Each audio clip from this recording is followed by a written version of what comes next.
Okay.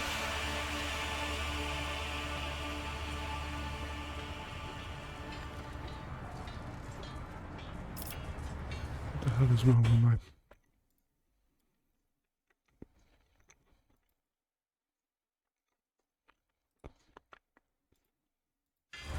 Okay. The web is out. Know the hunting ground. I find the enemy. I must listen. Inhale, exhale. Inhale. The rhythmic beat of engines and pumps. That is the ship's breathing. That is the ship's heartbeat. Is it strange that I feel at home among the workers of the lower deck, who pass their time like the living dead? Warmth spread through my chest. I like to think that it is the connection with which the Undying One bound me, my and the Dominion's fate together. He has blessed us, and we hunt as one. I step silently. Darkness is our ally. Merge with the shadows. In the twilight of the chamber, barely illuminated by flickering candlelight, I become like them, the lost, mirrored servants. They will become unwitting allies in my hunt. Their hopelessness, their desperation, and thirst for survival will become tools for my use.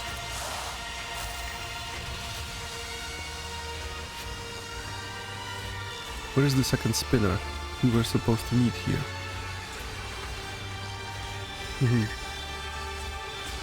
You know that feeling when you're being stared at, but you can't tell who.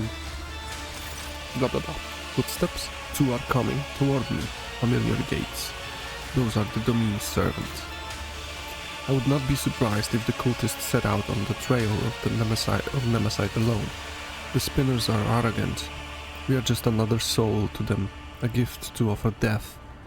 Steel Mistress's voice is hard and cold, like her will. I can see in her eyes that she dislikes me. She is wary. And so she should be, for we serve the Domin, not one another. Does this remind you of anyone at all, Yogasta? This man is adorned with fire, and mourned with fire. Without end, and amored. Whatever. Even his words sound full of biting flames, and he himself enjoys playing with fire, too much so. They bicker again. Their mutual animosity may disrupt the hunt. Examine Steel Mistress in flaming voice.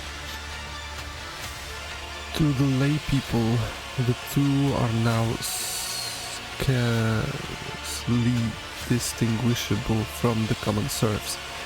In a world where status and privilege are defined by appearance, a single piece of rotten cloth is enough to lower your standing. We will become spectral hounds and follow the trail without drawing attention. Step forward. I am here.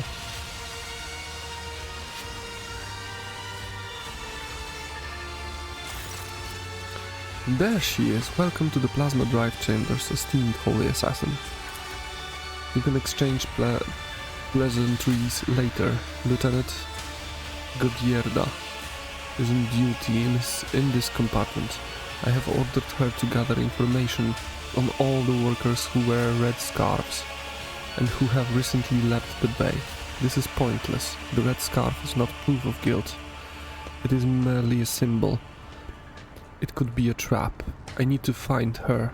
I will watch the Enforcer and those who are watching her in turn.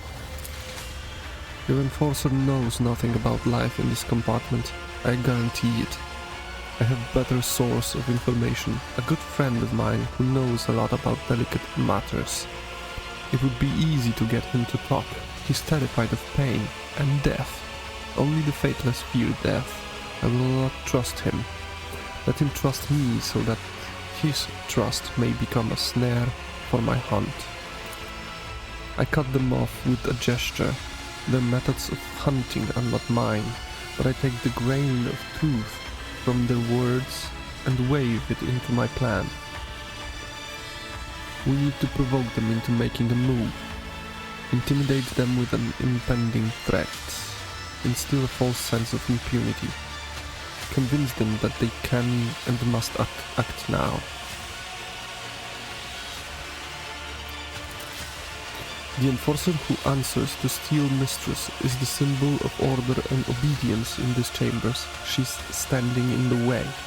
When she disappears, my enemies will believe it is safe to strike, and that will be a costly mistake. I feel them lurking in the crowd, my enemies. They are cautious. I must find them and let them believe it luck. Then they will shed their masks, and I will take them down. Seriously? Flaming Voices relies on a talker, one who keeps no secret and fears pain. An unreliable vessel is bad for holding secrets, but good for spilling them. Through him I will whisper lies to the enemy. They look at me in silence. They do not understand yet, but that matters little. I am on the hunt. Yes, you are on the hunt. Okay, so where should I go first? This path and many others.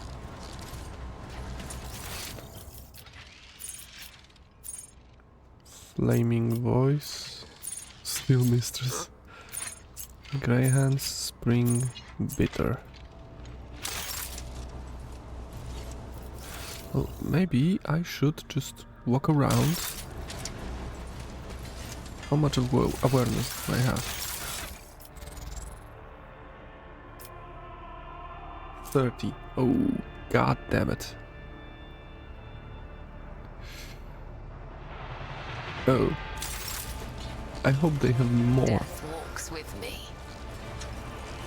Cannot check. Yeah. Boy, do I have the story to tell.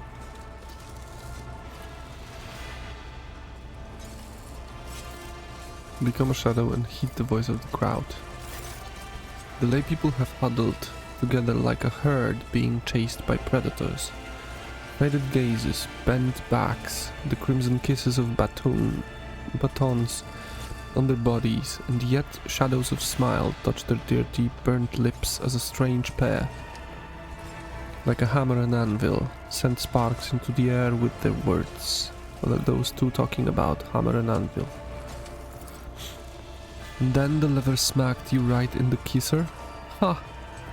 Give or take a tooth. This is nothing. Bruises, burns, cuts. That is just life. Just remind yourselves how you come home after your shift. Having exchanged your ration card for a bowl of soup. How your little ones gulp that bowl down. How they fall asleep, feeling a little better. I say that's worth a hard day's work, and a punch in the face. He smiles, broad-shouldered, with a rusty beard. He is not afraid to share laughter with others. And so the crimson shades from the beating never leaves his face. His voice is bright and sonorous, and listened to. Not everyone here is a chipper and thick-skinned as you. A bowl of soup is great, he says. What about having to choose which of your 3 kids gets it? Is that great too? Beatings are nothing, he says. Remember when the enforcers broke your arm? Since you couldn't work, your life had to pull 3 shifts. Your wife had to pull 3 shifts. She collapsed at the lathe, and the conductive charge burned out her eyes. None of us deserve that. Whoa. Tough and unyielding. Every word hurts, but she is forgiven for her sincerity. They listen to her to pull themselves together, to share their common pain. I will come back later, my hunt just begun.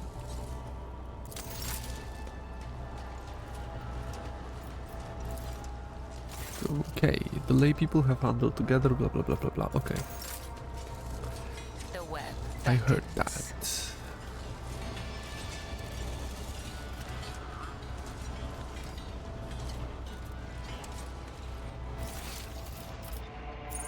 that. Really? This is it? That's all? I saw that.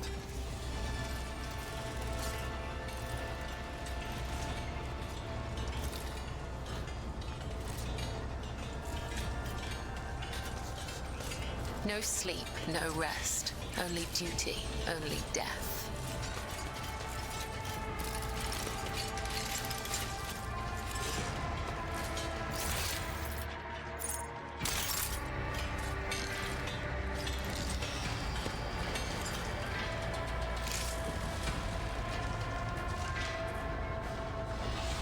Okay, he's puking or coughing. Reactor attendants. Whip. An old burn spread across her body in a scarlet blotch. A look of contempt, a heavy baton covered in blood and symbolizing boundless power, like a fierce leather whip.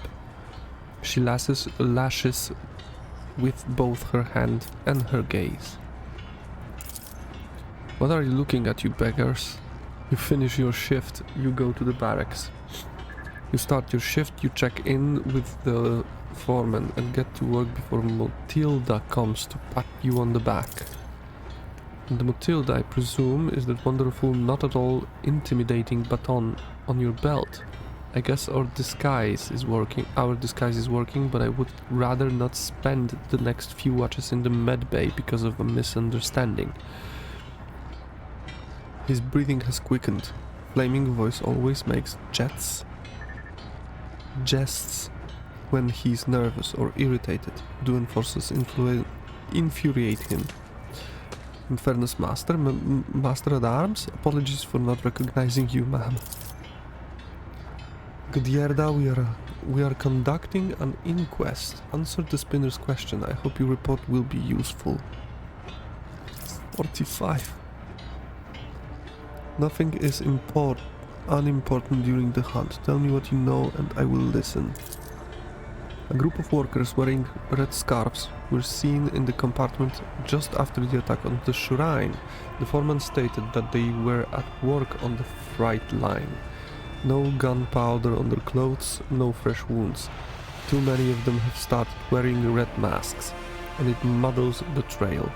But we also found some red scarves and bloody rags in one of the shredders only shortly afterward. We sealed off the exits and reduced the air supply to the maintenance tunnel to the absolute minimum. Now you can say it there no longer than a few stay there.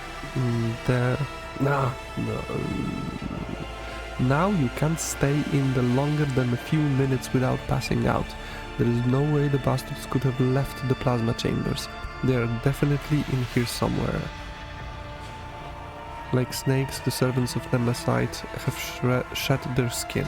The red scarf is just a distraction.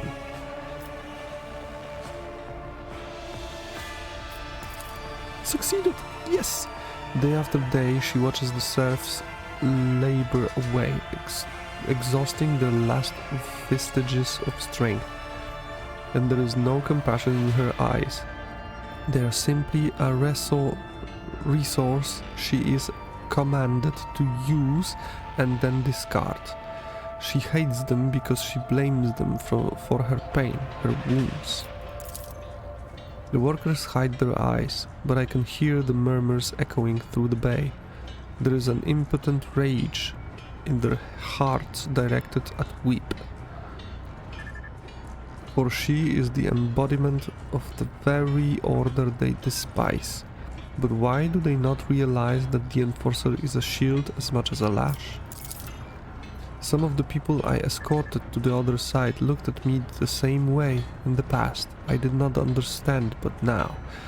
Do the lay people see spinners performing the duty to the Undying One, or enforcers